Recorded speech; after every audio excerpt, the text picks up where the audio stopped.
it'll be 1st and 25. 1st and 25.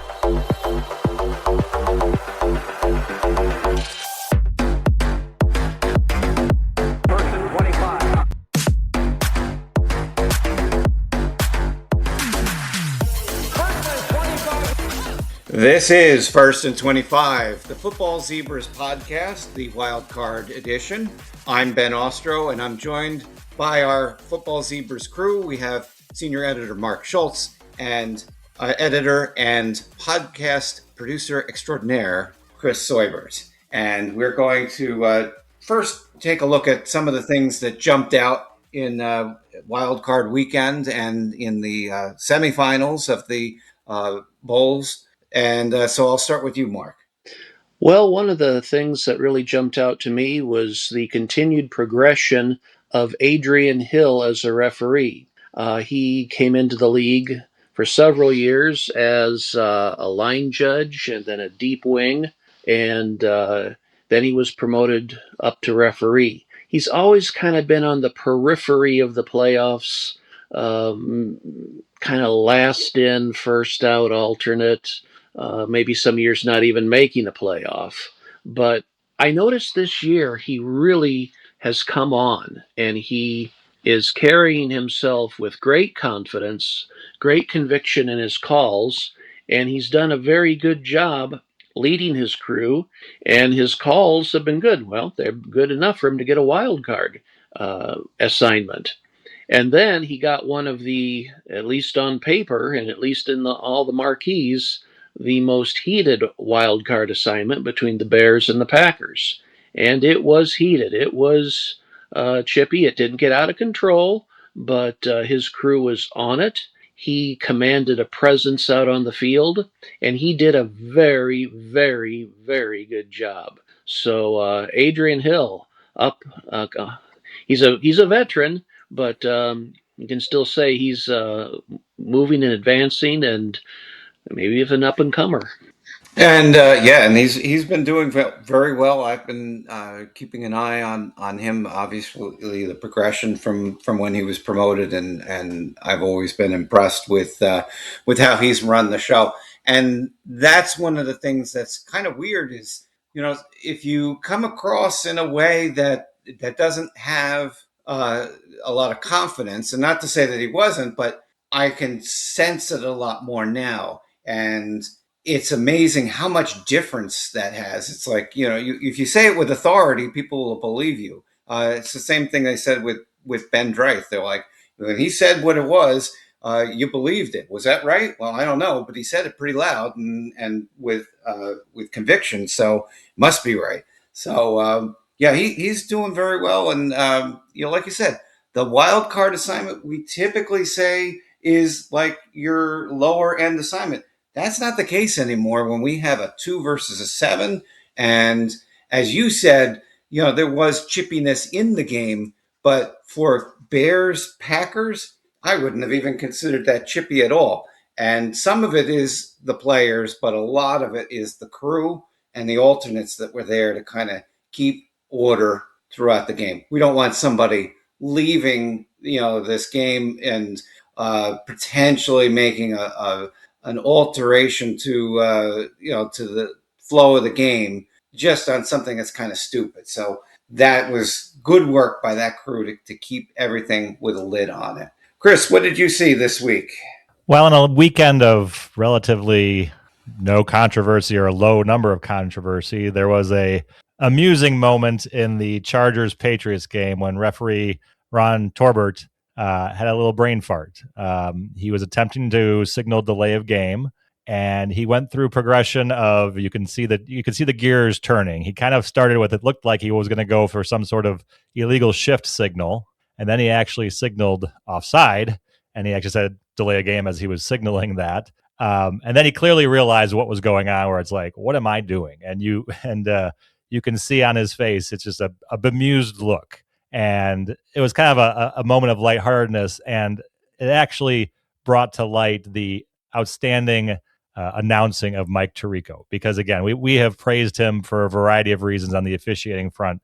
And once again here, he just showed he was not smarmy as far as, boy, this referee doesn't know anything. You could actually hear Mike Tirico laugh and go, yeah, he was calling offside there. Clearly he meant to call delay a game. And then he went into, of course, the accolades that, Ron Torbert worked last year's Super Bowl and went through literally all the reasons why this is funny, because this is one of the top referees in the NFL.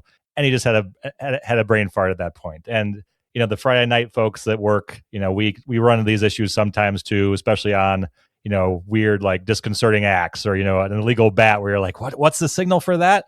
And sometimes you make it up on the fly. And again, it's good to see that we're not the only ones sort of that go through this sometimes. Even Ron on a national stage makes that mistakes, and he could laugh at himself. And that was the best part of it all.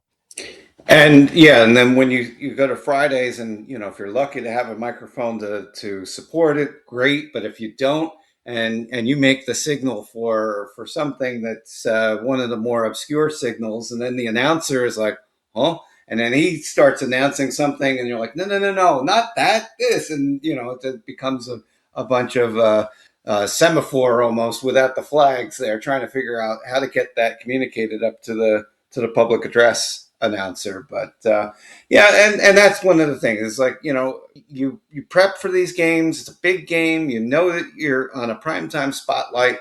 There's a whole mess of things you're running through. You're running through your checklist before every snap and everything like that. I mean, the intensity is up a level, and then to miss the hand signal is like, it's pretty much kind of showing that they're really engaged on the big stuff there. And so something like that just kind of creeps in there. And well, as you say, it humanizes it. And, they're not the robots that everybody wants them to be and be correct 100.00% of the time. I'm just kind of taken by the fact that it was fairly quiet over the 6 games, rather. So we were running 8 live blogs in 5 days when you include the semifinal bowl games. If we want to add in the quarterfinal bowl games from the week prior, we really can say that it has been quiet on the playoff front, as it were. And that's not good for business for us, but it does it does give us a little bit of an ability to kind of talk about things and not in this shouting environment of things that didn't go right, went off, disadvantaged the team or whatnot. And we had actually a tale of two halves, and we'll kind of ease into our first topic there about the quietness of the officiating. But there was 2 parts that I did want to address from the Jaguars game, and both of them involved the end of the half. And in the first half, we had a hurry-up offense. We had a pass up over the middle with the clock running, not advisable, no timeouts, and that's the least advisable play to be running at that point. So with the clock running, Jaguars were able to get into, they were approaching the line. It looked like they were not lined up in time. Bills were offside. Flags flew. There was a conference. It went on for a while. We went through the top to bottom, and you got to make a decision in that case. You're like, you got one shot at it. Did they make it to the line? Well, it looked like it from what they were looking at. They also were trying to look at all the other elements that were in there. We had the ability to watch it 2 or 3 times with the clock superimposed in our view. So, we had a lot of help in trying to decipher this call. That was one shot in real speed.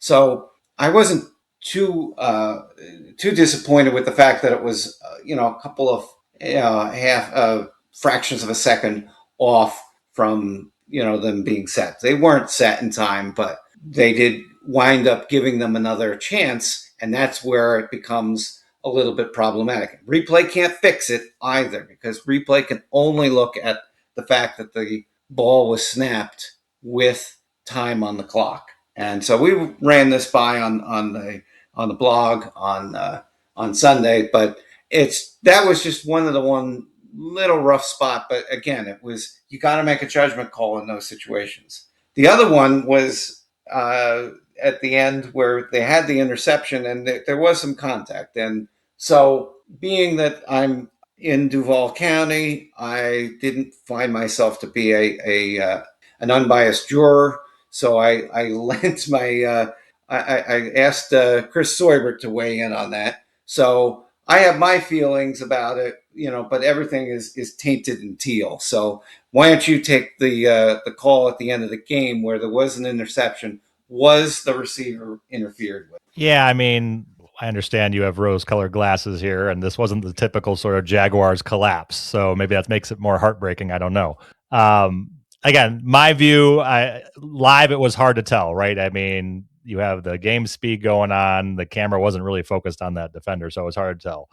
If you look at the replays, you can clearly see that the defender has his hand on I guess it would be the inside hip of the receiver. So as we were discussing, has this drawn a flag before? Absolutely. But the bar to cross is meant to be, does that hand being there, is that a foul in and of itself? No, it's supposed to be, does that hand turn the receiver or restrict the receiver in some way from making a catch? And in my opinion, just watching it on replay, I did not see a turn. I did not see a restriction.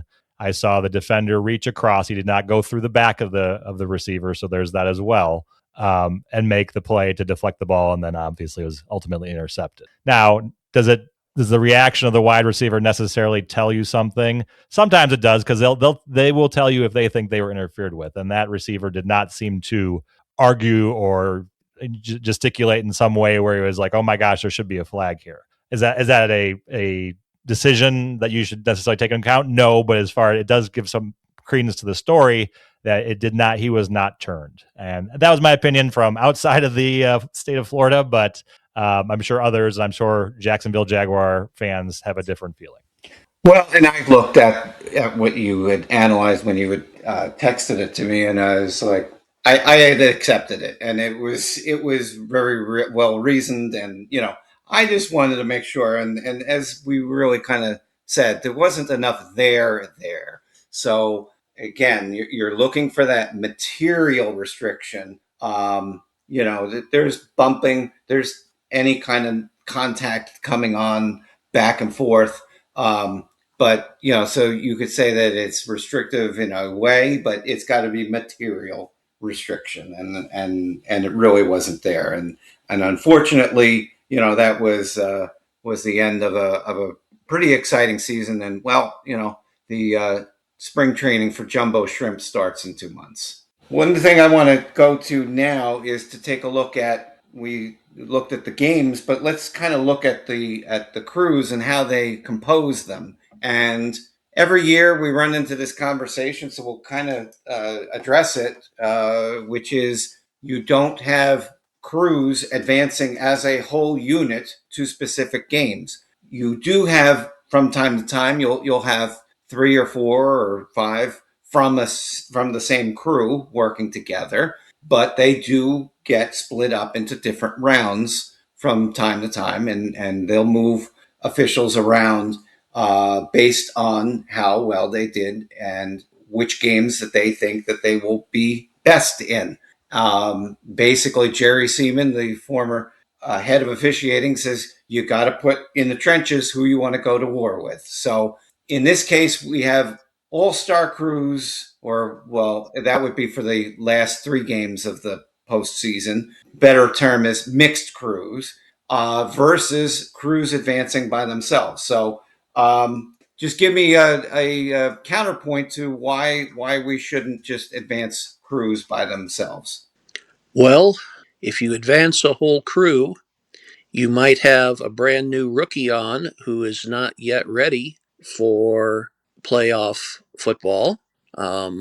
Or you might advance somebody who had a particularly subpar season, and you're giving them a reward for a playoff game, and they might not have earned it on the field with the quality of their calls. So that's the trick of advancing a whole crew, and I prefer the mixed crew plus all-star crew way to do things. The mechanics are so uniform anymore that I don't think that is a situation where, like, oh, the line judge and the line judge and the down judge are all mixed up because they didn't work together all season. Every down judge and every line judge has the same mechanics and the same duties. So I don't think that's a situation. So that's my argument against advancing whole crews through the playoffs. And to kind of build off of that, let me just build off of that really quick. Is that you say that you have one crew member that could be advanced with a good crew. You could have a solid official that gets buried in a crew of underperformers. Let's put it that way. And what you wind up many times is you'll get a veteran who gets paired with someone who's just entering or is in that kind of, I don't want to say probationary period, but that warm up period, the first 2-3 years, you want to pair him up with him or her up with someone who's been around for a while to get them up to speed. So now you put a veteran in a situation where they're not on the top crew, but that was the top official at that position. Chris, let me throw it back to you. Yeah, no, I was going to say, I mean, each official has their own job, right? So, and part of the reason we pick certain white hats for advancement, right, is because they are good orchestrators, let's say, of the game. They can manage the game, they can manage the flow. For example, again, in the case of the Packers and the Bears, they can manage sort of the intensity of the game. Should they be penalized if their deep wings have a large number of missed sort of pass interference calls? That's where it goes against sort of why you should have a good official downgraded, right?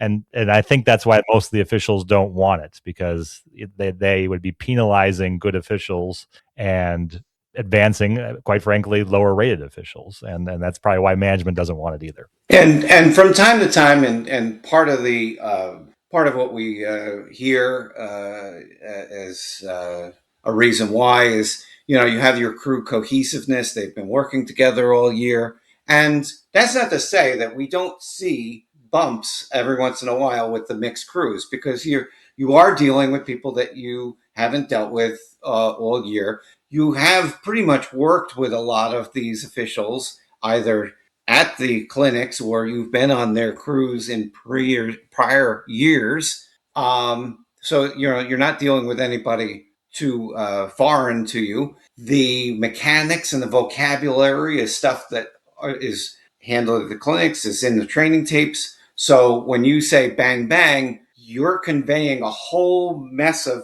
maybe 3 sentence worth of information to that other official just in 2 words. That wouldn't be something that you would explain it to a common fan. You would go through those 3 sentences, probably add another 3 sentences just to make sure. And so the language and the mechanics are the same. It's just that they haven't worked with each other. And, there may be something here or there, some preference or whatever, but you just work with it. And the thing is if you're a playoff official, you should be able to go on the field with whoever is there. If you're that good, then you should be able to do well no matter who is on your crew. Our colleague Cam had that situation. There's normally crews of 5 or 6 in Massachusetts for the high school playoffs. His championship was a crew of 7. He was a deep wing and worked for the very first time with line of scrimmage wing, and he worked with called extensively and talked extensively with his sideline partner the week of the game, and it came off fine. So if high school officials can do it, I'm sure NFL officials can do it. And so with that, we go into the divisional playoffs, and assuming that things hold true to prior years, which we've learned last year, suddenly, no, they're not, because there was a new sheriff in town who was assigning playoff games according to his own criteria, which seemed to work out just fine. But typically, you would see your divisional playoff officials work in the Super Bowl because it gives them just enough time to get the week off after week 18. Then they have a playoff game. Then there's 2 weeks, the conference championship, then the bye week. before the Super Bowl. So it's just a perfect little landing spot to kind of break that up a little bit between the two events, instead of waiting for a month on ice, particularly if you're in Minnesota, and waiting for that game to come around. So that's usually where you will see them coming from. We did see a couple of exceptions last year. And so also is the criteria of having to work 5 years before you qualify for a Super Bowl. That's out.